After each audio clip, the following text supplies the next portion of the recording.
इस दुनिया को दो चीजों ने ग्लोबल विलेज में बदला है, एक इंटरनेट और दूसरे स्मार्टफोन्स। इसी एक बात से अंदाजा लगाइए कि वॉइस डेली के चाहने वाले न जाने दुनिया के किस किस कोने में बैठकर हमारी वीडियोस को एंजॉय करते हैं। और वैसे दोस्तों कमेंट करके बताना जरूर कि आप कहां से हमारी वीडियोस देख रहे हैं। और ज्यादातर हमारे व्यूअर्स तो स्मार्टफोन्स पर ही वॉइस डेली की वीडियोस एंजॉय करते हैं, तो हमने सोचा कि क्यों ना आज आपको बताएं कि ये स्मार्टफोन्स आखिर फैक्ट्रीज में बनाए कैसे जाते हैं। तो आज की एपिसोड इंतहाई इंफॉर्मेटिव और इंटरेस्टिंग होने वाली है, इसे आखिर तक जरूर देखिएगा। मगर शुरू करने से पहले रेड बटन पर क्लिक करके और बेल आइकॉन को प्रेस करके वॉइस डेली के सब्सक्राइबर्स भी बनिएगा।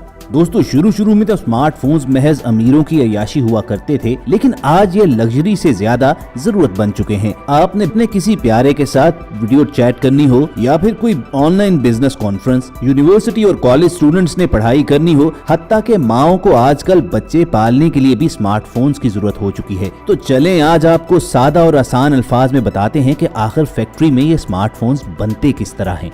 दोस्तों मोबाइल चाहे किसी भी ब्रांड का हो, मैन्युफैक्चरिंग के लिए ये सब एक ही तरह का प्रोसेस फॉलो करते हैं। सबसे पहले मोबाइल मेकिंग फैक्ट्री में मोबाइल की बॉडी को तैयार किया जाता है। इस मकसद के लिए सबसे पहले एक मॉडर्न साइज कटिंग मशीन के अंदर एल्यूमिनियम की एक बड़ी सी शीट को रखकर मतलूबा साइज में इसके छोटे छोटे पीसेस कर लिए जाते हैं।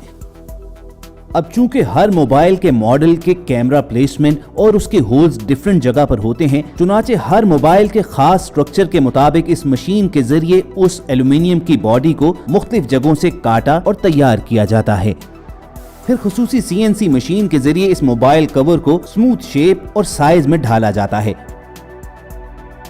और मोबाइल बॉडी कवर बनाने का आखिरी स्टेप होता है इन तमाम सांचों को अच्छी तरह वॉश करना, और उसके बाद उन्हें अगले प्रोसेस के लिए आगे फॉरवर्ड कर दिया जाता है। मोबाइल बॉडी तैयार हो जाने के बाद अगला स्टेप होता है उसकी टच स्क्रीन का बनना। मोबाइल बॉडी कवर तैयार करने की तरह टच स्क्रीन के लिए भी ग्लास की एक बड़ी सी स्क्रीन को मशीन के अंदर रखा जाता है और उसे मतलूबा साइज में काट लिया जाता है। फिर उसके बाद उस कटे हुए ग्लास को स्मूथ शेप दे दी जाती है और उसके बाद बारी आती है पॉलिश करने की। पॉलिश करने के बाद इन ग्लास स्क्रीन्स को अच्छी तरह वॉश किया जाता है ताकि इन पर कोई भी विजिबल स्पॉट बाकी ना रहे और ये इतने क्रिस्टल क्लियर हो जाएं कि पता चल जाए कि कौन सी स्क्रीन डिफेक्टेड है और कौन सी बिल्कुल ठीक।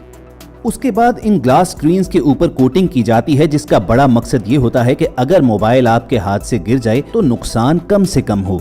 ग्लास स्क्रीन मुकम्मल तौर पर तैयार हो जाने के बाद इसे टच स्क्रीन डिपार्टमेंट में भेज दिया जाता है, जहां इसका विजुअल चेकअप होता है। अब ये तो आपको मालूम है कि किसी भी स्मार्टफोन में सबसे अहम पार्ट टच स्क्रीन ही होता है, इसीलिए इस विजुअल इंस्पेक्शन में इस बात को यकीनी बनाया जाता है कि तमाम टच स्क्रीन मुकम्मल तौर पर फंक्शनल है और उसमें कोई फॉल्ट बाकी नहीं है।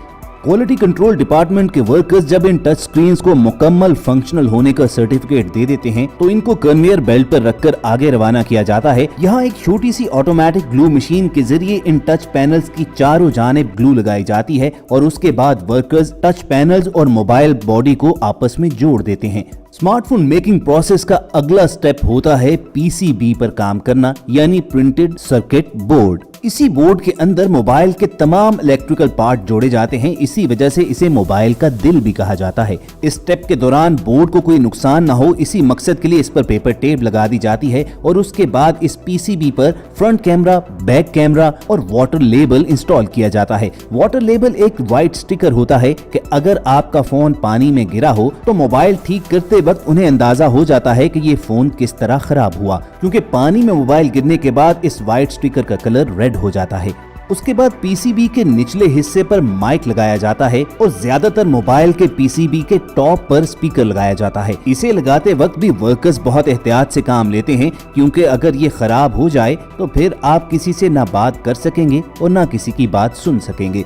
ये तमाम काम मुकम्मल हो जाने के बाद इस PCB को LCD और टच स्क्रीन पैनल से जोड़ने की बारी आती है। इसी सेक्शन में मोबाइल की साइड पर वॉल्यूम बटन और पावर बटन को लगाया जाता है और उसके साथ साथ मोबाइल के अंदर वाईफाई और GSM डिवाइसेस को फिट किया जाता है ताकि सिग्नल्स के जोन में आते साथ ही आपका मोबाइल ऑटोमेटिकली इनके साथ कनेक्ट कर सके। अब जबकि मोबाइल मेकिंग प्रोसेस में ऑलमोस्ट काम कंप्लीट हो चुका है तो उसके बाद बारी आती है मोबाइल टेस्टिंग की और सबसे पहले रेडियो फ्रिक्वेंसी इमरजेंसी टेस्ट की जाती है, क्योंकि इसके बगैर हम किसी से बात करने के काबिल नहीं हो सकेंगे। रेडियो फ्रिक्वेंसी ओके होने के बाद बारी आती है टच स्क्रीन को मुकम्मल तौर पर चेक करने की। एलसीडी को ओके करार दिया जाने के बाद मोबाइल का mic, speaker, front camera, back camera, तमाम सेंसर्स और फ्लैशलाइट तक भी मुख्तलिफ स्टेप्स में चेक की जाती है। इस मकसद के लिए खास ऑटोमेटिक मशीन्स भी डिजाइन की गई होती हैं, जहां पर इनकी अलग अलग टेस्टिंग होती है। जब ये रोबोटिक मशीन्स मोबाइल को ओके कर देती हैं, तो उसके बाद एक ऑटोमेटिक मशीन के जरिए इस मोबाइल पर तमाम स्क्रूज और पैचेस लगाए जाते हैं और मोबाइल मुकम्मल तौर पर तैयार होकर उसको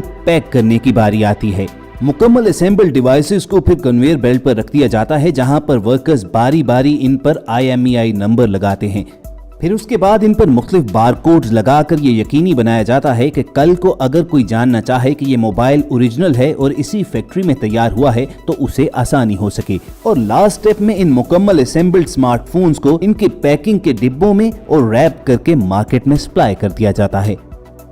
और दोस्तों जरा रुकिए, अगर आप ये समझते हैं कि यही सारा प्रोसेस है, तो ऐसा हरगिज नहीं है। किसी भी मोबाइल को चलाने के लिए उसका चार्ज होना इंतहाई जरूरी है और इस मकसद के लिए सबसे इम्पोर्टेंट चीज है मोबाइल चार्जर। तो आखिर मोबाइल चार्जर कैसे बनते हैं, चलिए आपको दिखाते हैं।